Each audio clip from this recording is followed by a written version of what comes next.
की पुत्री या कोई ना कोई रिश्ते में होगी। अब सोचो हमारे पास से पकड़कर तुम्हें कहीं और ले जाए और वो तुम्हारे साथ खेलने भी लगे, तो क्या तुम्हें अच्छा लगेगा? नहीं बाबूजी, मैं आपके बिना कहीं पर भी नहीं खेलूंगा। तो सोचो, वो तितलियां अपने परिवार के साथ रहती हैं, यदि तुम उन्हें पकड़ कर ले आओगे तो वो अपने परिवार से दूर हो जाएंगी, तुम्हारा तो मन लग जाएगा, लेकिन सोचो उस तितली के परिवार का क्या होगा, और वो जो तितली दुखी है उसका क्या होगा? कम से कम मन में इतना तो विचार करना चाहिए। समझ गया बाबूजी? अब मुझे तितलियां दिखेंगी तो मैं उन्हें दूर से देखूंगा, पकड़ूंगा नहीं। हाँ मेरा बेटा, अच्छा बेटा है मेरा, बहुत सुंदर। इसी प्रकार ध्यान रखना चाहिए, सारी व्यवस्थाओं को अपने अनुकूल नहीं बनाना चाहिए।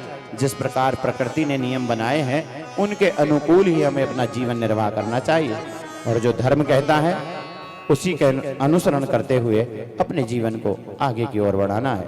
समझ गए ना? हाँ बाबूजी, मैं समझ गया, मैं समझ गया। हेलो हेलो हेलो हेलो थोड़ा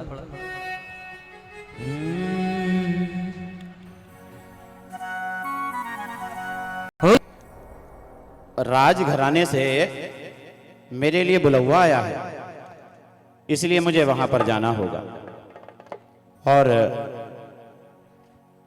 तुम किसी प्रकार की कोई चिंता नहीं करना। जिस प्रकार मेरा बालक कह रहा था उसी प्रकार आज से उसका ध्यान रखना, भूल मत जाना। कहीं ऐसा ना हो कि 4 बर्तन कम और अधिक मांजने के चक्कर में तुम वापस उसे कटोरी में खिलाना प्रारंभ कर दो। नहीं नहीं सेठ जी, ऐसा नहीं करूंगी, आज से वह थाली में ही भोजन करेगा। ठीक है, मैं राजघराने होकर आता हूं, पता नहीं मुझे किस लिए बुलाया गया है।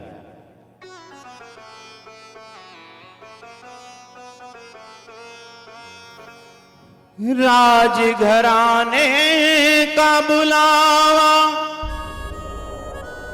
अमरचंद जी को मिला,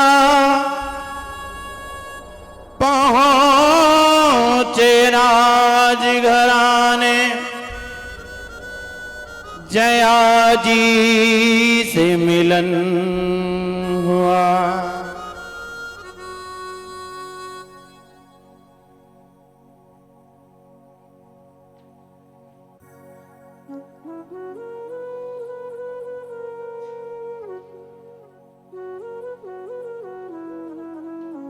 ग्वालियर नरेश की जय हो। अरे अमरचंद, हमने तुम्हारे विषय पर अनेकों ऐसे कथानक सुने हैं जिन्हें सुनकर हम बड़े ही प्रसन्न हैं, और हमारी इच्छा है कि जिस प्रकार का व्यापार आप लोगों के हित के लिए करते हैं, उसके कारण हम चाहते हैं कि आज से आपको नगर सेठ की उपाधि प्रदान की जाए। ग्वालियर नरेश, ये तो आपकी अनुकंपा है, परंतु नगर सेठ मैं कहलाने योग्य नहीं हूं। अमरचंद, तुम्हारी इसी बात से तो हम प्रभावित हैं कि तुम्हें किसी बात को भी देखकर मान नहीं होता है, और आज इसी बात से हम सहमत होते हुए अपने कोष का आपको प्रधान प्रभारी बनाते हैं। आज से आप हमारे प्रधान कोषाध्यक्ष रहोगे, प्रधान कोषाध्यक्ष रहोगे। ग्वालियर नरेश, आपने ये अभूतपूर्व कृपा मुझ पे की, मैं इसके लिए आपका ऋणी रहूंगा। आपका यह विश्वास जीवन पर्यंत कभी टूटने नहीं दूंगा। जिस प्रकार का आपने मुझ पर विश्वास रखा है, यह विश्वास मैं बनाए रखूंगा। अमरचंद जी, विश्वास उसी पर किया जाता है जिसका व्यवहार पूर्व में ही नियोजित कर लिया गया हो, और विश्वास के साथ ही एक अपनत्व की डोर बनती है। हमारा विश्वास है कि इस प्रजा की भलाई के लिए आप जीवन पर्यंत भी कोई ऐसा कार्य नहीं करेंगे जिससे हमें और आपको कभी अपनी आंखें नीचे की ओर करनी पड़े। ग्वालियर नरेश, मेरे प्राण भी जाएं तो चले जाएं, परंतु मैं जीवन पर्यंत कोई ऐसा कुकृत्य नहीं करूंगा जिससे आपकी आंखें नीची हों या मेरी आंखें नीची हों। वह तो मैं जानता भी हूं, क्योंकि आपके पिताजी भी और आप भी एक धर्मपरायण श्रेष्ठी हैं, और जो धार्मिक धर्मपरायण लोग होते हैं वो कभी भी प्रजा का अहित नहीं कर सकते, सदैव उनके हित में ही सोचते हैं। ठीक है, मैं आपके इस अनुकंपा को स्वीकार करते हुए मैं उस कोष का निरंतर ध्यान रखूंगा और प्रजा की सेवा के लिए ही सदैव आगे की ओर अग्रसर रहूंगा। हमें आपसे यही आशा है, क्योंकि चारों ओर अंग्रेजों की सेनाएं भी चारों तरफ से बढ़ती चली जा रही हैं। ऐसा प्रतीत हो रहा है कि मानो अब अंग्रेजों के चंगुल से बचना मुश्किल हो रहा है, परंतु यह हमारा बुंदेलखंड अभी भी उनकी पहुंच से दूर है। कहीं ऐसा ना हो कि कोई ऐसी विषम परिस्थिति आ जाए जिसके कारण हमें यहां से कूच करना पड़े। हे ग्वालियर नरेश, ऐसा समय तो नहीं आएगा कि हमें हमारी ही जन्मभूमि से भगा दिया जाएगा। हमने जन्म लिया है यहां पर, इस मिट्टी के रोम रोम हमारे शरीर में बसे हैं, इस मिट्टी में ही खेलकर पढ़कर आगे की ओर हम बढ़े हुए हैं। चार मुट्ठी लोग विदेश से आकर हमें इस प्रकार भगा नहीं सकते, हमें इस प्रकार भगा नहीं सकते। बात भागने की नहीं है, बात यह है कि वो जहां भी जाते हैं सबको अपने अधीन कर लेते हैं और अपनी स्वेच्छा से सारे कार्य कराते हैं। ना जाने कितने लोगों के धर्म को उन्होंने नष्ट कर दिया, ना जाने कितने लोगों को अपने परिवार से विमुख कर दिया जो उनकी बातें नहीं मानते हैं, ना जाने कितने परिवारों के वंशों को उन्होंने मिटा डाला है। ग्वालियर नरेश, यदि ऐसी नौबत आई तो भले ही मुझे अपना वंश मिटाना पड़े, परंतु मैं उनके पांव को इस जमीन पर रखने नहीं दूंगा, नहीं दूंगा, नहीं दूंगा।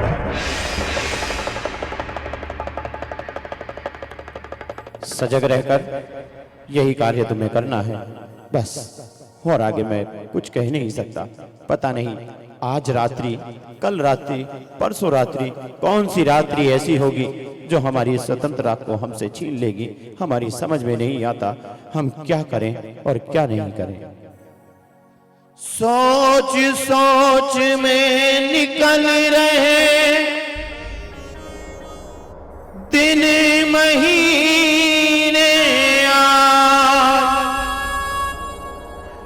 त्राही त्राही हो रही, भूखी धरा पर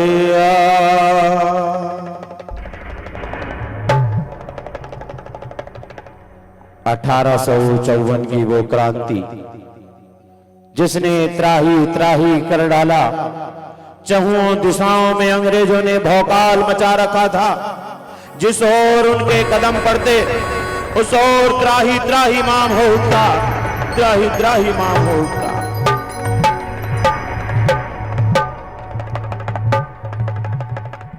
सावधान, होशियार, झांसी की महारानी लक्ष्मीबाई पधार रही है।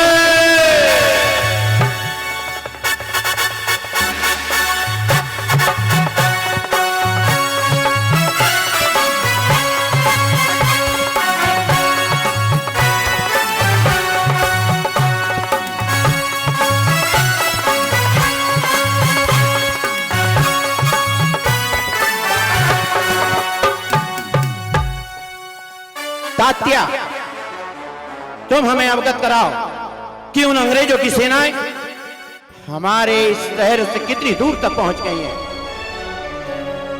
महारानी, पल पल पग पग वो इतनी तेजी से हमारी ओर बढ़ रहे हैं और ऐसा प्रतीत होता है कि मानो हम चारों दिशाओं से घिर चुके हैं। तात्या, जब तक मेरी श्वास है तब तक एक भी भृंगी यहां पर अपना कदम नहीं रखेगा। महारानी, हौसले तो बुलंद रहते हैं और उन हौसलों से व्यक्ति एक से बढ़कर एक नई उड़ान को उड़ सकता है, परंतु इस शरीर को आहार की आवश्यकता पड़ती है। महारानी, निरंतर प्रतिदिन राजकोष समापन की ओर जा रहा है और यदि इस प्रकार यह राजकोष समाप्त हो गया तो कहीं ऐसा ना हो कि हमारी सेना ही हमारे विरोध में खड़ी हो जाए। तात्या, तो फिर ऐसा क्या किया जाए जिससे हम अपनी सेना में इस विश्वास को बनाए रखें और उन अंग्रेजों से हम अपने इस क्षेत्र को बचाए रखें? महारानी, सबसे बड़ी विषम परिस्थिति तो इस समय ग्वालियर में बन रही है। वहां पर अंग्रेजों ने अपने कदम गाड़ दिए हैं और ऐसा लग रहा है कि वहीं के रास्ते आगे चलकर हमारी इस झांसी पर भी वह अपना राज कर लेंगे। तो क्या ग्वालियर नरेश ने उनका प्रतिकार नहीं किया, आवाज नहीं उठाई? महारानी, आवाज तो उठती है, परंतु उनका जो प्रारंभ होता है वो किसी की समझ में नहीं आता,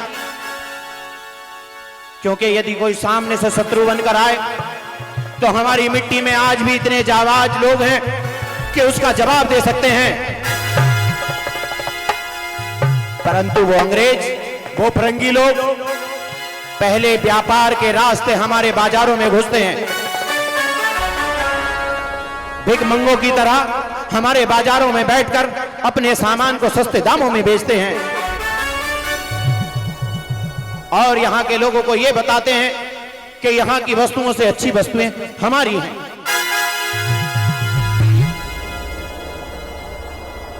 तात्या, तो क्या यहां के लोगों को समझ में नहीं आता कि ये फिरंगी लोग हमें अपने बहकावे में ला रहे हैं? महारानी, यह समझने के लिए बुद्धि की आवश्यकता है, यह समझने के लिए उस कूटनीति सोच की आवश्यकता है।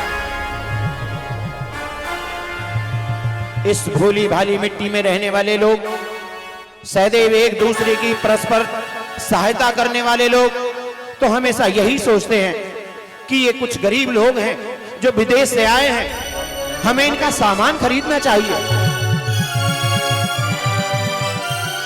हमारी इसी भलाई का बदला वो फिरंगी लोग इस प्रकार उठाते हैं कि कुछ लोगों को बहकाकर वो अपना एक गुट तैयार करते हैं और वही हमारे भाई लोग फिर हमारे सामने हमारे प्रतिद्वंदी बनकर खड़े हो जाते हैं।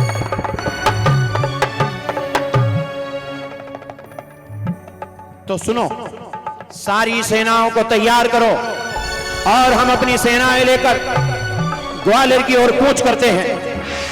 वहीं जाकर यह निर्णय होगा कि इस धरा पर कौन रहेगा।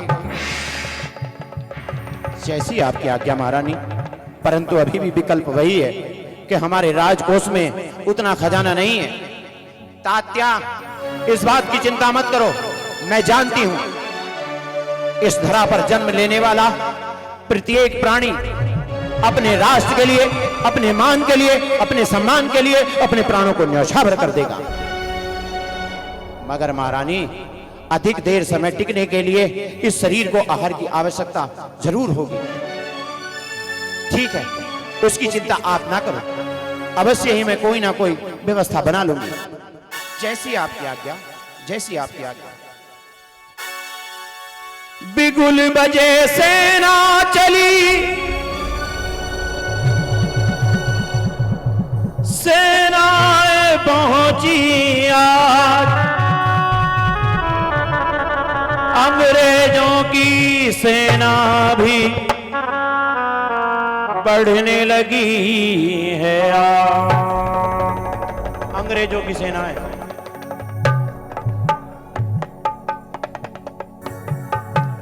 इधर सारा का सारा लोग हमें इस प्रकार से देखता है, पता नहीं जैसे हम इधर का पागल आदमी है। क्या तुमको हम इस दुनिया से अलग आदमी दिखता है? अरे जैसे गॉड ने 2 टांग तुमको दिया है, वैसे ही 2 टांग हमको दिया है। जैसे 2 हाथ तुम्हारा दिया है ऐसे ही 2 हाथ हमारा दिया है। जैसे एक नोच तुमको दिया है ऐसे ही एक नोच हमको दिया है। तुम सारा का सारा लोग हमको इस तरह क्यों देखता है? क्यों इंडियन लोग तुम हमें ऐसा क्यों देखता है? बोलो। ये बूढ़ी अम्मा हमको देखकर मुस्कुरा रही है, तुम्हें हम कैसा लगता है? तुम सोच रही होंगी कि जब तुम पार्लर में जाती हो तब भी तुम इतनी सुंदर नहीं हो पाती हो और हम जन्म से इतना सुंदर है, यही सोच रही होंगी ना?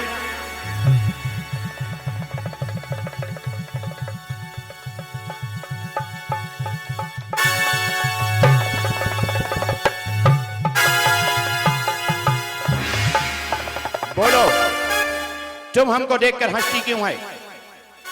अरे तुम ये बोलो कि तुम हमें देखकर हंसती क्यों है? क्या हम तुम्हें पागल दिखाई देता है? बोलो। अरे बेटे, मैं तो यूं सोच रही हूं, हमारे यहाँ तो ये धोले बाल जब होते हैं जब 80 साल की उम्र हो जाती है, और बेटे तेरे बाल तो बड़ी छोटी उम्र में धोले हो गए, तेरा विवाह कौन करेगा? ए बुढ़िया, मेरा शादी हो चुका है और एक नहीं 3 शादी किया है मैं। एक औलिया से, एक तौलिया से, एक बोलिया से। अरे जा, जल गए हैं? 3 शादी कर रखी हैं तूने। एक दिन देखना ऐसी जगह मिलेगा तू कि 3 में से एक घरवाली को भी नहीं मिलेगा। कैसी कैसी बातें करती है?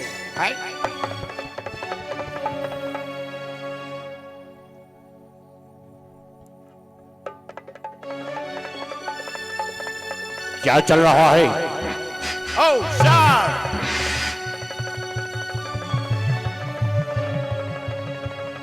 सर, ये उसके घाव है,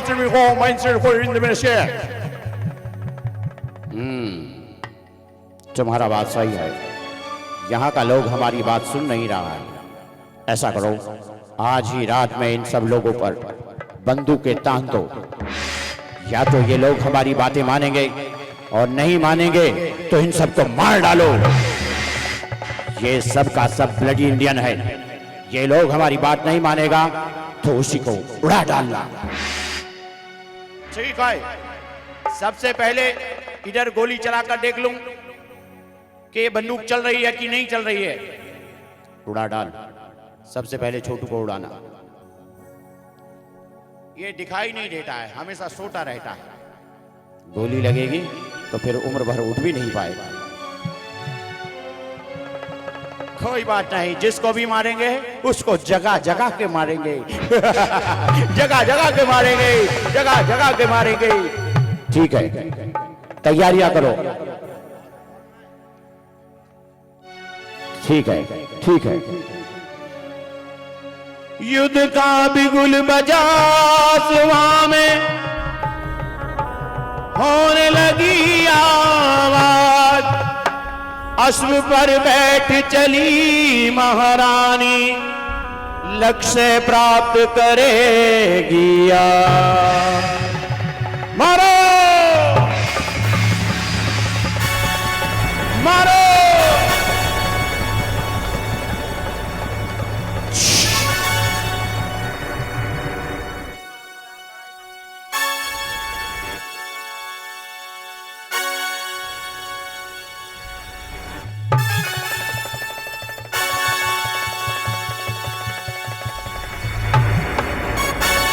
फिरंगियों, अब तुम्हारी खैर नहीं।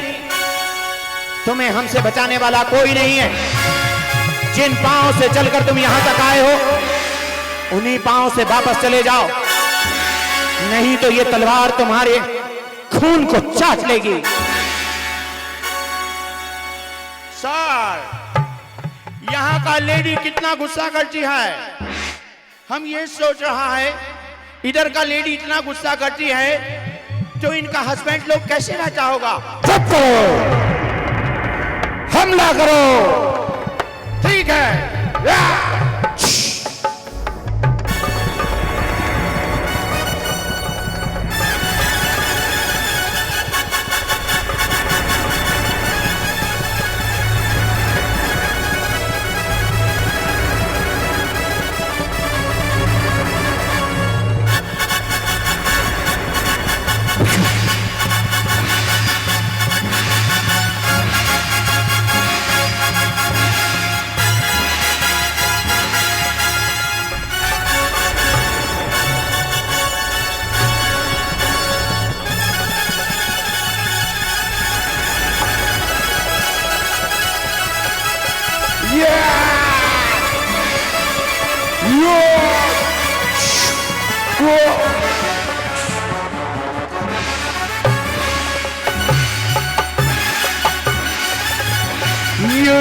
चलते चलते चले होते युद्ध दो पार, दिन ही दिन चलते चले। Yeah, chill. Ah, yeah.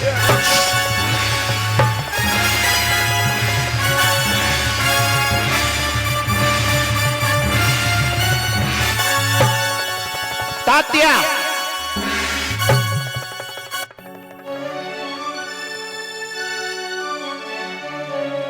महारानी, हमारी सारी सेना विरोध में उतर आई है। क्यों? 3 माह से उन्हें वेतन नहीं मिला है, और यदि केवल बात वेतन की होती तो भी हम सारी सेना को समझा लेते, लेकिन अब भोजन कराने के लिए भी कोई व्यवस्था बची नहीं है। तात्या, ये तो बड़ी गंभीर समस्या है। यदि भोजन के लिए ही हमारे पास राजस्व नहीं होगा तो सेनाएं कैसे युद्ध करेंगी? हाँ महारानी, मुझे भी ये चिंता लगातार खाई जा रही है। मात्र 2 या 3 दिन में ये भोजन समाप्त हो जाएगा और उसके बाद त्राही त्राही माम होगा।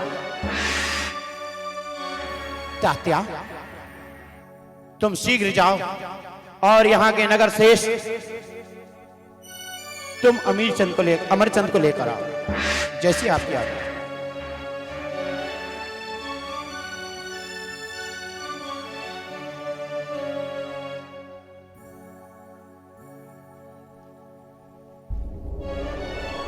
महारानी, मेरा प्रणाम स्वीकार कीजिए। स्वीकार है। कहिए महारानी, मुझे किस लिए याद किया है?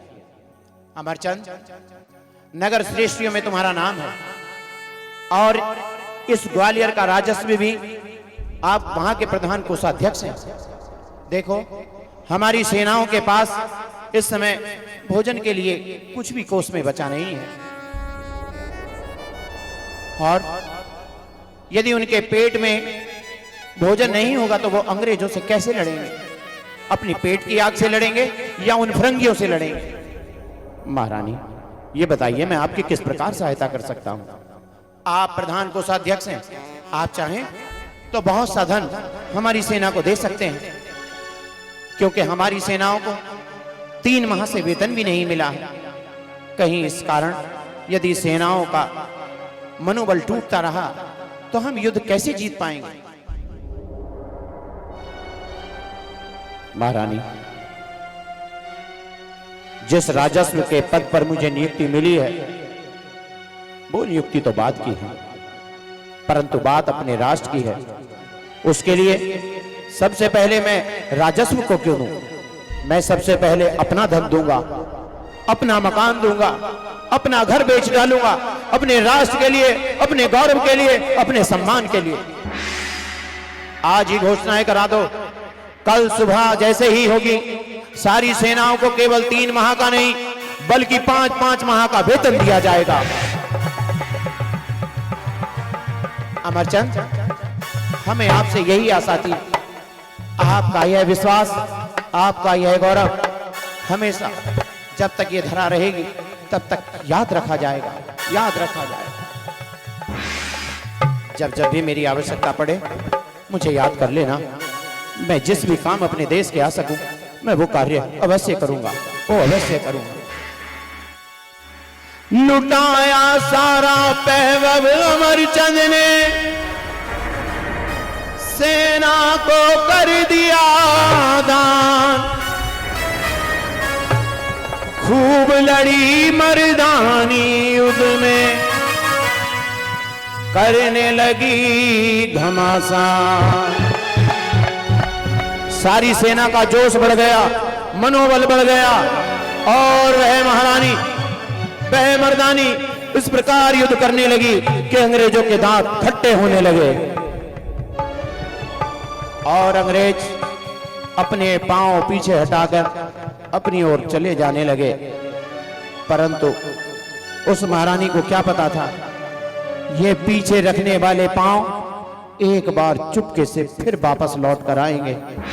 उन्हें इस बात का विश्वास भी ना था कि अचानक उन्होंने अपने बड़े सैन्य बल को एकत्र करके एक साथ आक्रमण कर दिया।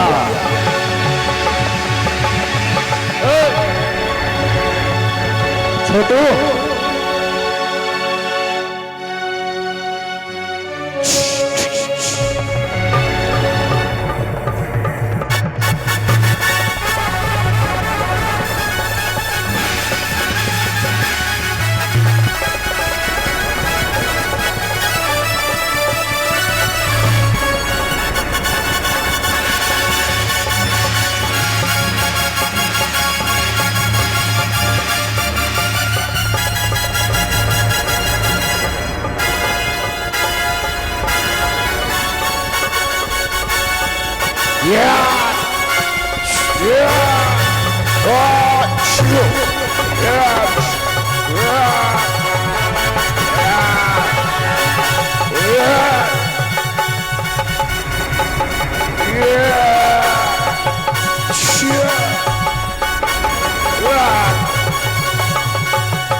घायल हुई महारानी ने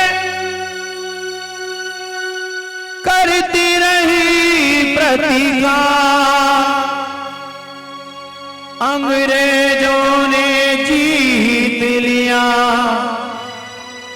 इस धरा को।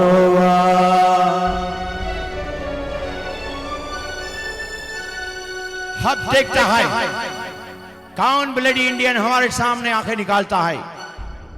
हमको पता चला है कि इधर का एक नगर सेठ है, उसी ने हमारे विरोध में इनको बहुत सारा पैसा दिया है। ठीक है, उसे भी पकड़कर ढूंढ कर निकालो और उसे भी मृत्यु दंड दे डालो। जो भी हमारे विरोध में आए उसकी सांसें नहीं चलनी चाहिए। ठीक है सर, किसी की सांसें नहीं चलेंगी, किसी की सांसें नहीं चलेंगी, किसी की सांसें नहीं चलेंगी। इधर ये हमारा टोपी नहीं रुकता है। हाँ, अमरचंद, इधर घर में अमरचंद है क्या? अमरचंद, इधर के रहने वाले लोगों तुम बोलो, अमरचंद का घर किधर है? तू बोलेगा? बोल, अमरचंद का घर किधर है? तू बताएगी? अरे मैं बताएगी नहीं, मैं बताऊंगा हूं। तू बताएगी? अरे मैं बताऊंगा। तो तू क्या बताएगी मेरे को? बताएगी अमरचंद का घर किधर है? अरे हमें अपने घर का नहीं पता। कुछ मिला? सर, मैंने इनको पूछी कि तुम बताओ अमरचंद का घर किधर होती, लेकिन ये कहता है कि हम बताएगा। कौन बताएगा? वो नहीं बताएगा, वो बताएगा, वो बताएगा, वो नहीं बताएगा। कौन बताएगा और कौन नहीं बताएगा? मैंने उसको पूछा कि तुम अमरचंद का घर का पता बताएगी, तो कहता है मैं बताऊंगा। ठीक है, ये सब लोग मिले हुए हैं और मिले हुए को एक साथ ही मिलाकर काट डालना है। वो देखो सामने, वो अमरचंद का ही घर है।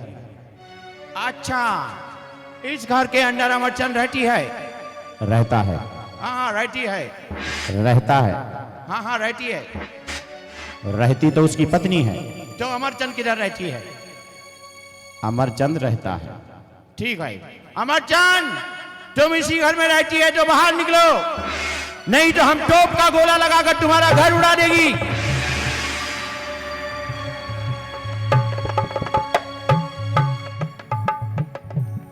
आखिर क्या हुआ है? क्या हुआ है यह हम तुम्हें बताएंगे। क्या हुआ है लेकर चलो।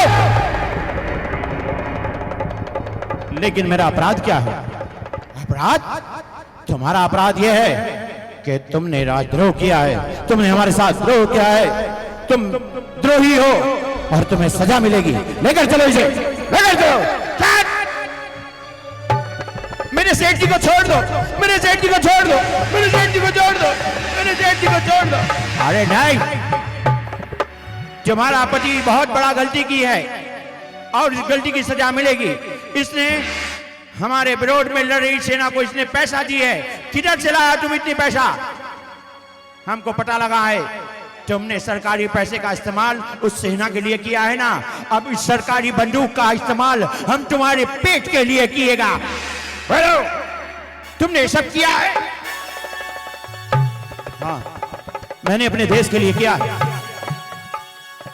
तो ठीक है, तुमने अगर अपने देश के लिए किया है तो तुम हमसे माफी मांगो। माफी तो नहीं मांगूंगा। यदि तुम माफी मांग लोगे तो तुम्हें छोड़ दिया जाएगा। ये कैसे नहीं मांगेगा माफी? कैसे नहीं मांगेगा माफी? तेरी खोपड़ी खोल देगी ना मैं, तो तब तू मांगेगी माफी। साहब, साहब मेरे पति को छोड़ दो, उन्होंने कुछ नहीं किया। साहब मेरे पति को छोड़ दो, मेरे पति को छोड़ दो। तुम्हारे पति को हम छोड़ देंगे, लेकिन तुम्हारे पति को हमसे माफी मांगनी होगी और हमारे साथ मिलकर काम करना होगा। ब्रिगेडियर साहब, प्राण कल के जाते आज चले जाए ना तो मैं तुमसे माफी मांगूंगा और ना अपने प्राणों की गुहार लगाऊंगा। तुम्हारे जैसे लोगों को कैसे सीधा किया जाता है ये हम जानते हैं। ये सब सामने तुम्हारे लोग बैठे हैं ना, इन सभी लोगों के सामने तुम्हारा मुर्गा बनाया जाएगा। सर, इतने बड़े आदमी का मुर्गा कैसे बनेगा? ये खुद बनकर दिखाएगा, तुम्हें मुर्गा बनना होगा। ये अत्याचार मत करो मुझ पर, ये अत्याचार मत करो मुझ पर। एक दिन ऐसा आएगा, एक दिन ऐसा आएगा कि तुम लोग पछताओगे। तुम ये अत्याचार कर रहे हो, अनाचार कर रहे हो, पापाचार कर रहे हो। हे ब्लडी इंडियन, अगर तुम मुर्गा नहीं बनेगी तो हम तुम्हारी पत्नी को मार डालेंगे। नहीं नहीं, मैं मुर्गा बन रहा हूं, मैं मुर्गा बन रहा हूं। और अगर तुम मुर्गा नहीं बने तो तुम्हारे नगर के ये जितने भी लोग हैं इन सबको हम मार डालेंगे।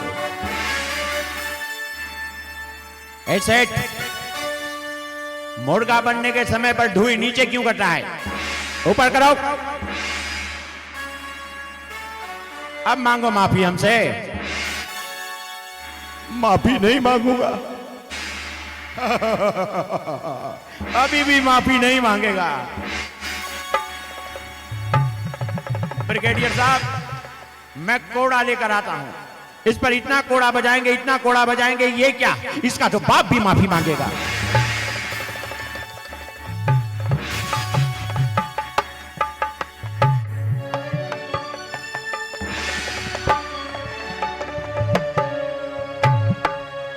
अमरचंद, बोलो कि तुम हमसे माफी मांगते हो। माफी नहीं मांगूंगा, माफी नहीं मांगूंगा तो नहीं मांगूंगा। अरे अगर तुम नहीं मांगेगा तो माफी क्या हम मांगेगा? तू ही मांगेगा।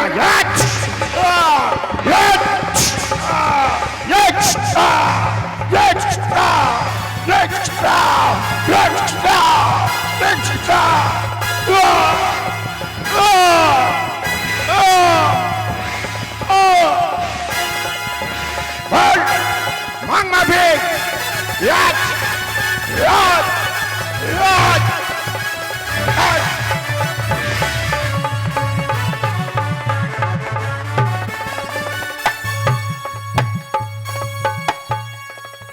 ये गॉड भी ब्लड इंडियन, ये गॉड भी ब्लड इंडियन में पता नहीं कौन सी मिट्टी लगाता है, टूटता ही नहीं है। हम इसको मार मार कर टूट गया, लेकिन ये मार खा खा कर नहीं टूटा। हाँ, ऐसे नहीं टूटेगा। सुनो, इसके बेटे को ले आओ। बेटी का क्या करेंगे? इसके बेटे को लाकर इससे कहेंगे कि हम उसे मार डालेंगे।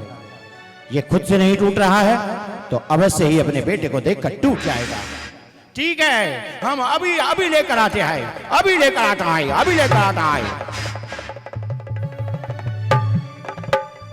अमरचंद, अभी भी माफी स्वीकार कर लो, नहीं तो तुम्हारे पुत्र के प्राण नहीं बचेंगे। माँ, माँ, नहीं, मेरे बेटे को लेकर मत जा, मेरे बेटे को लेकर मत जा, मेरे बेटे को लेकर मत जा, मेरे बेटे को लेकर मत जा। उसने कुछ नहीं किया, वो बहुत छोटा है, बहुत छोटा है मेरा बेटा बहुत छोटा है।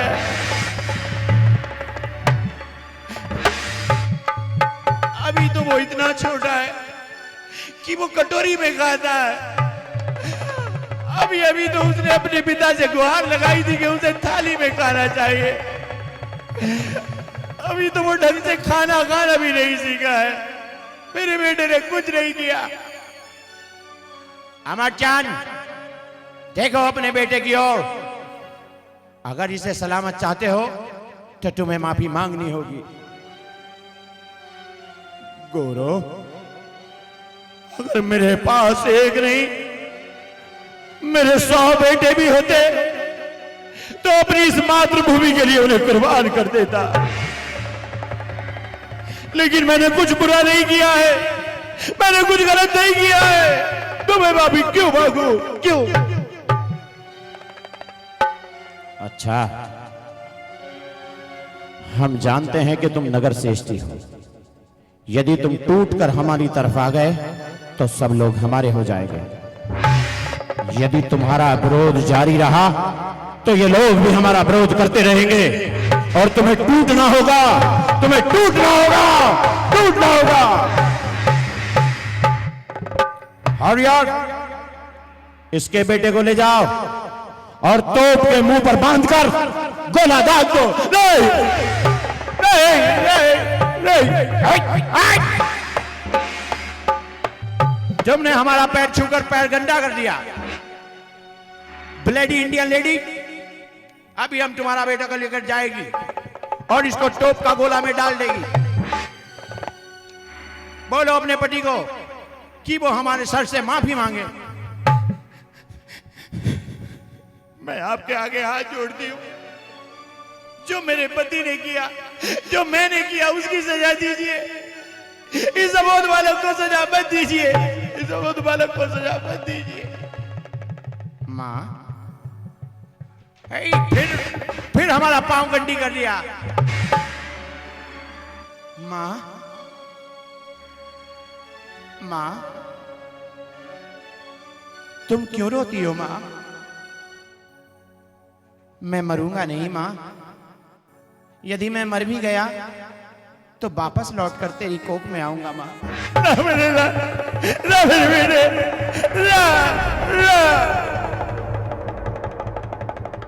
मगर माँ,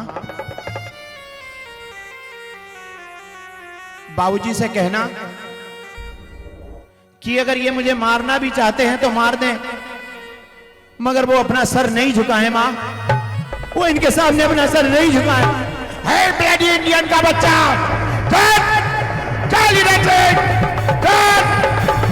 जो भी बनना चाहिए हटो, चल ब्लडी इंडियन।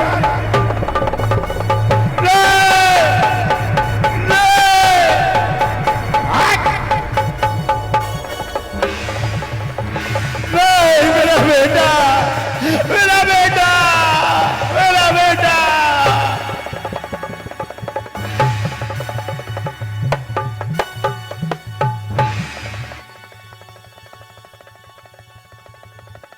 एक आवाज हुई वहां पर,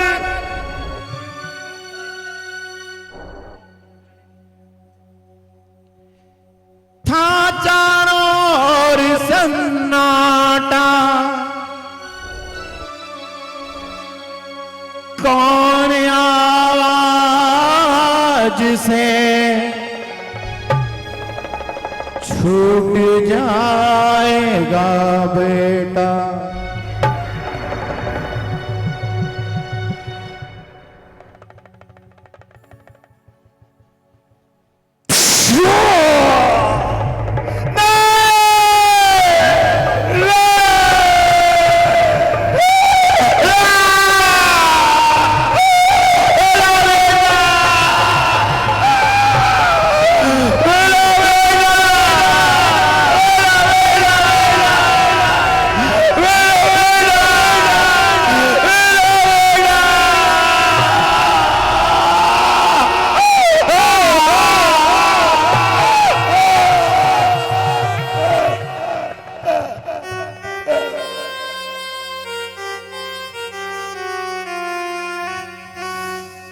सेठानी, जो शहीद होते हैं उनकी मां रोती नहीं है, उनके पिता भी रोते नहीं है।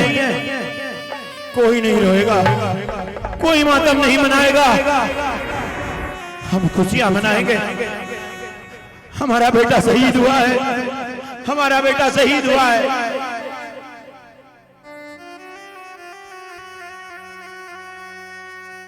हे अमरचांद, अभी भी तुम अगर अपना भला चाहते हैं तो तुम हमसे क्षमा याचना करो।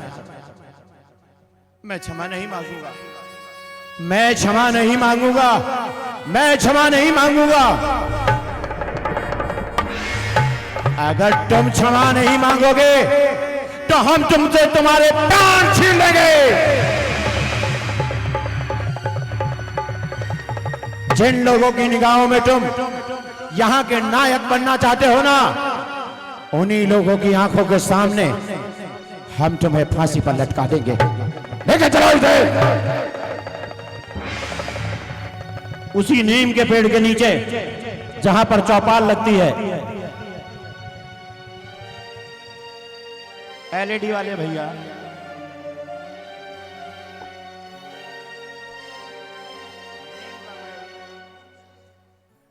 अब सुनता कोई और है, यहां बैठता कोई और है, क्या करेंगे? कौन बनाएगा नीम का पेड़?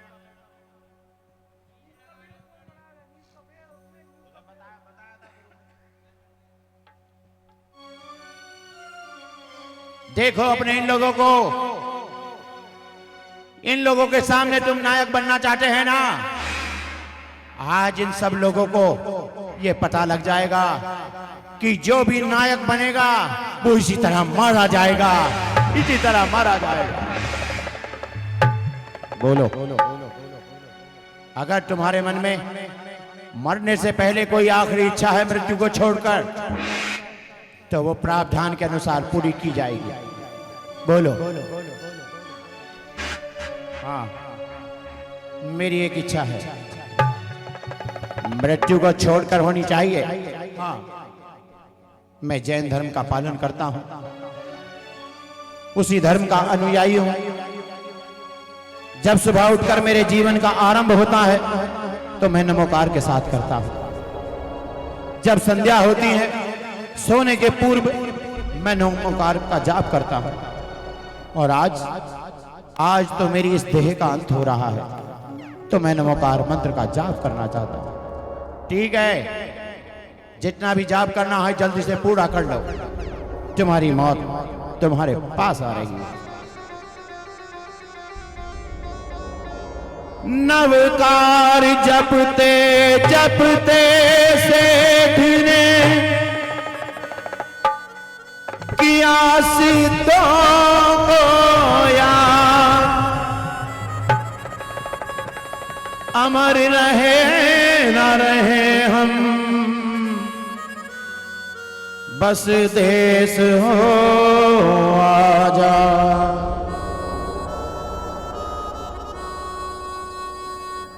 चलो, तुम्हारा क्या बोली तुम पूरा हो गया। हाँ, नवकार मंत्र का जाप पूरा कर फांसी पर झूल गए, हाथ जोड़ सिद्धों को अपनी देह ने विरक्त हुए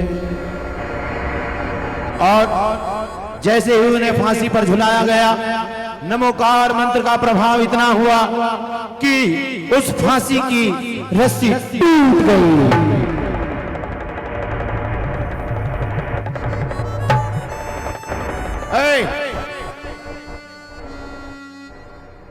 ये तुमने किस तरह की रस्सी बांधी है? तुम भी इनको बचाना चाहता है? अरे मैं बचाना नहीं चाहती है, पता नहीं इसने क्या किया, ये खुद बच गई। पता नहीं इसने फू फू फू फू क्या किया। मजबूती से बांधो और इन लोगों की आंखों के सामने उसे मार डालो। इन लोगों की आंखों के सामने उन्हें मार डालो। ठीक है, अब की बार ये जरूर मर जाएगी। नीम की मजबूत टहनी में ज्यों ही अमरचंद को लटकाया है, उस पेड़ की लकड़ी ने अपने आप को छुटाया और वह नीम की लकड़ी भी टूट गई। हर बार ये बच जाती है। अगर इसी प्रकार ये बचती रहेगी तो लोगों का विश्वास और बढ़ जाएगा। और मोटी टहनी में बांधो इसको, और मोटी में, कितना मोटी में बांधो। पहले रस्सी टूट गई और अब टहनी टूट गई। मुझे तो ऐसा लगता है कि अब की बार अगर पेड़ से इसको लटकाया तो कहीं पूरा पेड़ नहीं टूट जाए। ऐसा नहीं होगा। रस्सी बदलो, पेड़ की टहनी बदलो, मगर इन्हीं लोगों की आंखों के सामने से फांसी दो, फांसी दो। मजबूत से बांध दिया, कर दिया कुछ ऐसा काम, रस्सी पर लटक रहे अमरचंद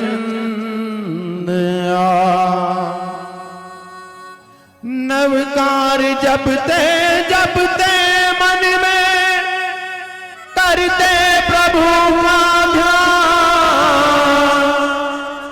अमरचंद देश की खातिर अपने तज देगा प्राण।